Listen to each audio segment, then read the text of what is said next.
ನಮಸ್ಕಾರ ಮಿತ್ರರೇ.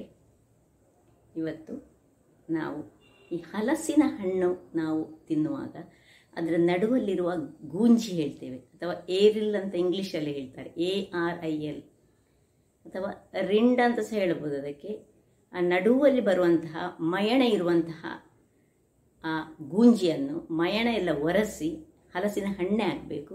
ಅದನ್ನು 2 ಗ್ಲಾಸ್ ಉಪ್ಪು ನೀರನ್ನು ಮಾಡಿ, ಅಂದರೆ 2 ಗ್ಲಾಸ್ ನೀರು ಮತ್ತು 100 ಗ್ರಾಮ್ಸಷ್ಟು ಉಪ್ಪನ್ನು ಹಾಕಿ ಬಿಸಿ ನೀರಿನಲ್ಲಿ ಅದನ್ನು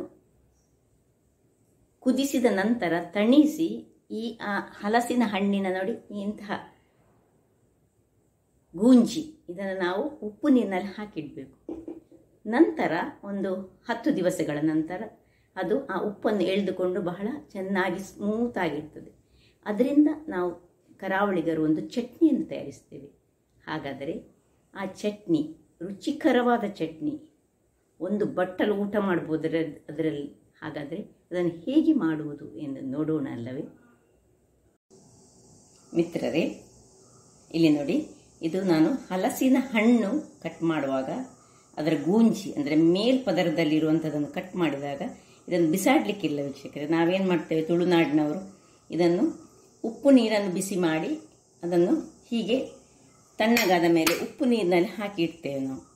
ಹೇಗೆ ಮಾವಿನ ಹಣ್ಣನ್ನು ನಾವು ಹಾಕ್ತೇವೆ ನೋಡಿ, ಹಾಗೆ ನೋಡಿ ಹೀಗೆ ನೀರಿನಲ್ಲಿ ಹಾಕಿಟ್ಟು ಉಪ್ಪು ಫುಲ್ ಇತ್ತಿದ್ದು. ಈಗ ನೀರು ಫುಲ್ ಹಾಕಿ, ನಿಮಗೆ ಗೊತ್ತಾಗಿರ್ಬೋದು, ಇದು ಹಲಸಿನ ಹಣ್ಣಿನ ಕಾಯಲ್ಲ, ಹಣ್ಣಿನ ಮೇಲಿನ ನಾವು ಗೂಂಜಿ ಅಂತ ಹೇಳ್ತೇವೆ ಇದಕ್ಕೆ. ಇದನ್ನು ಉಪ್ಪು ನೀರಿನಲ್ಲಿ ಹಾಕಿಟ್ಟ ಇದರ ಚಟ್ನಿಯನ್ನು ಈಗ ನಾವು ಮಾಡ್ತಿದ್ದೇವೆ ನೋಡಿ. ಅದಕ್ಕೆ ತೆಂಗಿನಕಾಯಿ, ತೆಂಗಿನ ತುರಿ 1 ಬೌಲ್ನಲ್ಲಿ, ಮತ್ತು ಸಾಸಿವೆ, ಉದ್ದಿನಬೇಳೆ, 1 ಬ್ಯಾಡಿಗೆ ಮೆಣಸಿದು ಒಗ್ಗರಣೆಗೆ, ಮತ್ತು ಇಲ್ಲಿ 2 ಬ್ಯಾಡಿಗೆ ಮೆಣಸು ತೆಗೆದುಕೊಂಡಿದ್ದೇನೆ. ಹಾಗೂ ಇದರಲ್ಲಿ 1 ಗ್ರೈಂಡ್ ಮಾಡುವಾಗ ಹಾಕಲಿಕ್ಕೆ, ಮತ್ತೊಂದು ಒಗ್ಗರಣೆಗೆ. ಈಗ ಒಂದು ಸಣ್ಣ ಮಿಕ್ಸಿ ಜಾರ್ನಲ್ಲಿ ನಾವು ಮೊದಲಿಗೆ ಈ 2 ಮೆಣಸು ಹಾಕೊಳ್ಳೋಣ, 1 ಬೆಳ್ಳುಳ್ಳಿ, ಹಾಗೂ ಈ 1 ಚಮಚ ಸಾಸಿವೆಯಲ್ಲಿ 1/4 ಚಮಚದಷ್ಟು ಸಾಸಿವೆಯನ್ನು ಇದಕ್ಕೆ ಹಾಕೊಳ್ತಿದ್ದೇನೆ ನಾನು. ಇದು ಉಳಿದದೆಲ್ಲ ಒಗ್ಗರಣೆಗೆ.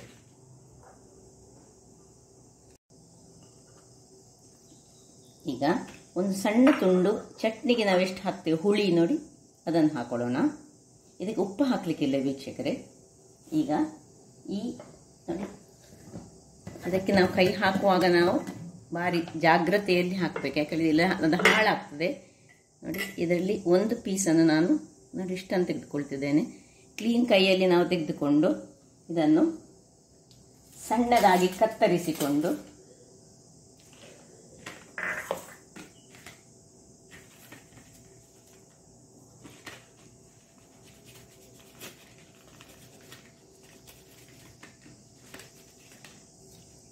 ಈಗ ನಾನು ಖಾಲಿ 4 ಮಂದಿಗೆ ಆಗುವಷ್ಟು ಮಾಡ್ತಿದ್ದೇನೆ. ನೀವು ತುಂಬ ಮಾಡುವಾಗ 2 ಇಂಥದ್ದು ತಗೊಂಡು ಸಾಕ್ತದೆ. ಬಹಳ ಸೊಗಸಾಗಿರ್ತದೆ ವೀಕ್ಷಕರೇ. ನಾವು ಈ ಮಳೆಗಾಲದಲ್ಲಿ ಇದನ್ನೆಲ್ಲ ಹಾಕಿಟ್ಟದನ್ನು ಮಳೆಯ ಟೈಮ್ನಲ್ಲಿ ಏನಾದರೂ ವೆಜಿಟೇಬಲ್ಸ್ ಇಲ್ಲದಾಗ ಇಂತಹ ಚಟ್ನಿಯನ್ನು ಮಾಡಿ ಗಂಜಿಯಲ್ಲಿ ನಾವು ಊಟ ಮಾಡ್ತೇವೆ.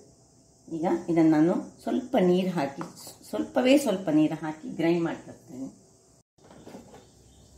ವೀಕ್ಷಕರೇ. ಇಲ್ಲಿ ನೋಡಿ ಹೀಗೆ ಆದರೆ ಸಾಕು. ಈಗ ಇದಕ್ಕೆ ನಾವು ಇನ್ನೊಂದು ಸಣ್ಣ ತುಂಡನ್ನು ನಾವು ತೆಗೆದುಕೊಂಡು ತುಂಬ ಸಣ್ಣದಾಗಿ ಹೆಚ್ಚಿಕೊಳ್ಬೇಕು. ಎಷ್ಟು ನಿಮಗೆ ಸಣ್ಣದಾಗಿ ಹೆಚ್ಚಿಕೊಡ್ಲಿಕ್ಕೆ ಆಗ್ತದೆ ಅಷ್ಟು ಸಣ್ಣದಾಗಿ ಇದನ್ನು ಹೆಚ್ಚಿಕೊಂಡು ಇದಕ್ಕೆ ಮಿಕ್ಸ್ ಮಾಡಬೇಕು. ಈಗ ಪುನಃ ಆಗ ನಾವು ಅದಕ್ಕೆ ಹಾಕ್ಕೊಂಡಿದ್ದೇವೆ. ಈಗ ಎಷ್ಟು ಸಣ್ಣದಾಗಿ ನಾವು ಹೆಚ್ಚಲಿಕ್ಕೆ ಆಗ್ತದೆ ಅಂದರೆ ಸಣ್ಣದು ಬಾಯಿಗೆ ಸಿಕ್ಕುವಾಗ ಚಟ್ನಿ ಒಟ್ಟಿಗೆ ಅದು ಬಹಳ ಸೊಗಸಾಗಿರ್ತದೆ.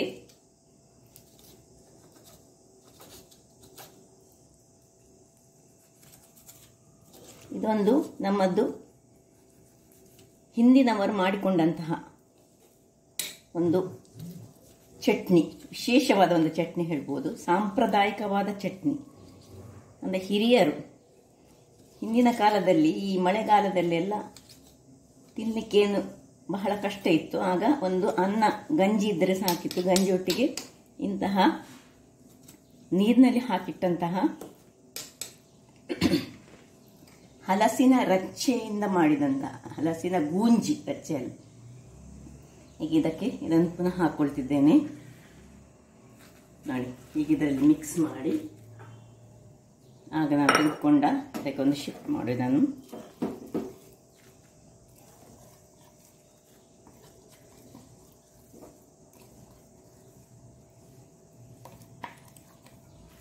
ಒಳ್ಳೆ ಮಿಕ್ಸ್ ಮಾಡಿಕೊಳ್ಳೋಣ.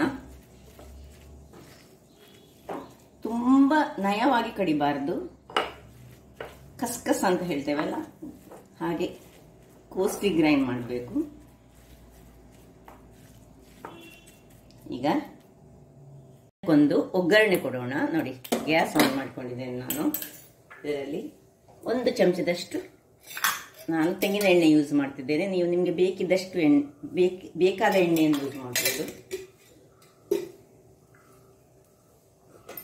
ಈಗ ಇಲ್ಲಿ ಒಂದು ಬೆಳ್ಳುಳ್ಳಿ ಇದನ್ನು ಜಜ್ಜೋಣ. ನೋಡಿ, ಒಳ್ಳೆ ಕ್ರಷ್ ಮಾಡಿ ಇದಕ್ಕೆ ಹಾಕ್ಕೊಳ್ತಿದ್ದೇನೆ.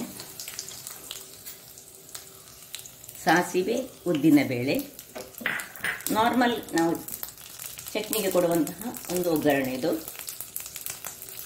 ಇನ್ನು ಕರಿಬೇವಿನ ಸೊಪ್ಪು,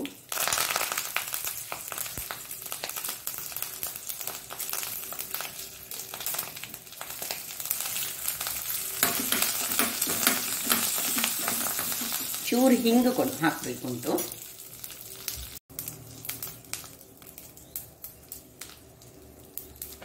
ಹಿಂಗೆ ಹಾಕೋದು ಆಫ್ ಮಾಡ್ಕೊಳ್ಳೋದು. ಇದನ್ನು ನಾವು ಮಾಡಿಟ್ಕೊಂಡಂತಹ ಇದಕ್ಕೆ ಹಾಕೊಳ್ಳೋಣ. ನೀವು ಬೇಕಿದ್ರೆ ಹೆಚ್ಚು, ನಾನು ಸ್ವಲ್ಪ ಒಂದೇ ಚಮಚ ಎಣ್ಣೆ ಹಾಕಿದ್ದೆ, ನಿಮಗೆ ಬೇಕಿದ್ರೆ ಹೆಚ್ಚು ಎಣ್ಣೆ ಅಂತ ಹಾಕೊಳ್ಬೋದು.